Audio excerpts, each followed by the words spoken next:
Почитувани ученици, во ова денешно демонстративно видео ќе ви покажам како изгледа еден тест на Националната платформа за учење далечина, какви типови на прашања може да се сретнат, како да пристапите кон тестот, како да го решавате тестот и на крајот како да го доставите решениот тест за оценување.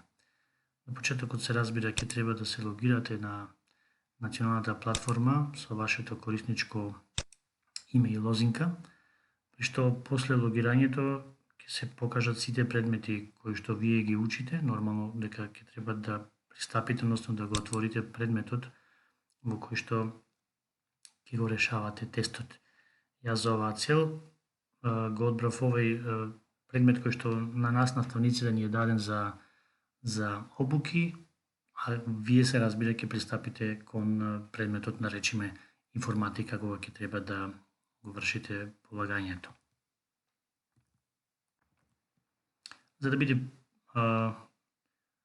ова демонстрационо видео пореално, јас ја сменив мојата улога во улога на ученик, така да тестот ќе изгледа исто онака како кога ученик ќе се логира. Значи, обично тестот се појавува во рамките на темата која што тој треба да се изведува, или може наставникот да го стави да биде на почетокот во рамките на овие соопштенија. Треба да се разбира да се кликне на тестот, се отвора оваа страница, во која што сега кај мене конкретно кажува дека ова е мој втор обид, затоа што при креирањето на овој тест, нормално при проверката, јас веќе еднаш го извршив, затоа има копче во кое што пишува пристапи повторно до квизот, јас ќе пишува само пристапи до квизот, значи треба да се кликне тоа копче во кое што има информација за тоа колкава е временската рамка, овој демо квиз кој што јас сум го направил да биде со време трајање од максимални 20 минути и кликаме на копчето започни го квизот. Интерфејсот за квизот изгледа вака, при што во средината, во централниот дел на прозорецот го гледате моменталното прашање, десно имате навигација на квиз во кој што ги имате, може да пристапите, односно да прескокнувате на останатите прашања. Јас конкретно за овој пример сум направил краток квиз само со 4 прашања. Овој првиот прашање кое што се појавува е прашање од типот на поврзување, што значи имате дадено 4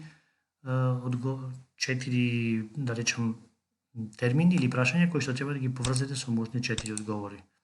Конкретно, ако гледате прашањето, треба да се подредат земји според бројот на жители и најчесто имате објаснување како тоа да го направите. Еве, јас намерно ќе направам некакви грешки, за да видиме какво ќе биде подоцна оценувањето. Кога тоа ќе го направите, кликате на следна страница. Втор тип на прашање со повеќе кратен избор, меѓутоа во овој тип на прашање може да избирате повеќе од еден точен одговор. Во конкретниот случај вика кој од наведените надворешни мемории се оптички, тоа се CD и DVD се разбира, но јас веќе едно ќе направам точно, едно грешно. Следниот тип на прашање, од типот точно неточно, значи имате некаква теза или некаков став за кој што треба да кажете дали е тоа точно или неточно. И најголемиот дел од прашањата ќе бидат од овој тип, значи прашање од типот на повеќе член избор, меѓутоа доколку пред одговорот стои вакво малечко купче, тоа значи дека само еден од одговорите е возможен.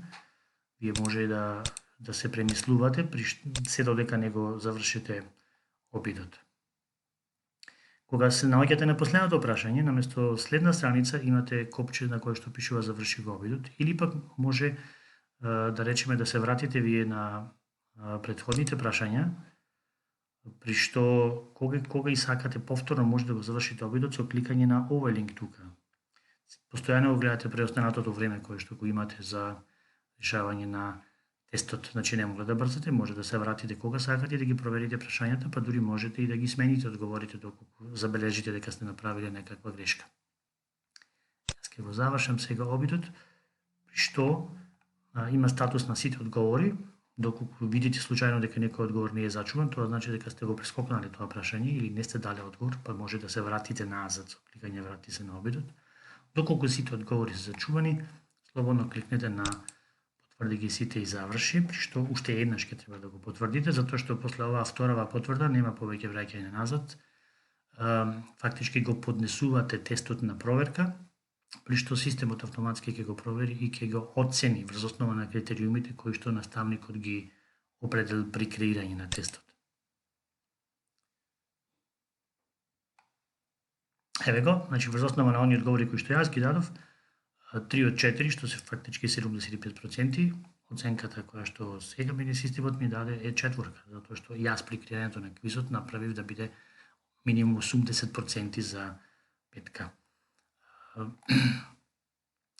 Се надевам дека ова е јасно, значи ова е доволно, потоа може слободно да се одјавите или да појдете да се вратите на вашите предмети, при што овие резултати ќе бидат видливи за наставникот кој што го креирал тестот.